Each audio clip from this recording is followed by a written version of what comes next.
ICC under-19 cricket বিশ্বকাপে ইতিহাস করল ভারত। ইংল্যান্ডকে হারিয়ে ষষ্ঠবারের মতো বিশ্বকাপ জয় ছিনিয়ে নিল ভারতীয় আন্ডার-19 দল। ফাইনালে প্রথমে ব্যাট করতে নেমে ভারতীয় দল নির্ধারিত 50 ওভারে 9 উইকেট হারিয়ে তোলে বিশাল 412 রানের পাহাড় সমলক্ষ্য। জবাবে ব্যাট করতে নেমেই চাপ সামলাতে পারেনি ইংল্যান্ড। দুর্দান্ত ভারতীয় বোলিংয়ের সামনে 40 ওভার 2 বলেই 311 রানে অল আউট হয়ে যায় ইংলিশ বাহিনী। একসময় লড়াই চালিয়ে গেলেও শেষ পর্যন্ত শেষ হাসি হাসতে পারল না ইংল্যান্ড।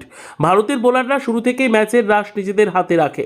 বিশেষ করে সূর্যবংশীর দুর্দান্ত ব্যাটিং এবং গোটা টিম ইন্ডিয়ার টিমওয়ার্ক ইংল্যান্ডকে ম্যাচে ফেরার সুযোগই দেয়নি। লাস্ট উইকেটে নেওয়া একটি দুর্দান্ত ক্যাচের সঙ্গে সঙ্গেই মাঠে শুরু হয় ভারতীয় শিবিরের আনন্দ উল্লাস। হাতে ওঠে বিশ্বকাপ ট্রফি আর ইতিহাসে আরও একবার নাম লেখায় ভারত। এই জয়ে খুশির আমেজ গোটা ভারতবর্ষ জুড়ে। খেলোয়াড়দের পরিবার থেকে শুরু করে সমর্থক সবাই বাজি পটকা ফাটিয়ে আনন্দে মেতে ওঠেন। 7ই ফেব্রুয়ারি থেকে শুরু হতে চলা আইসিসি টি20 বিশ্বকাপের ঠিক আগেই দেশবাসীকে বাড়তি খুশির উপলক্ষে এনে দিল এই আন্ডার-19 দল।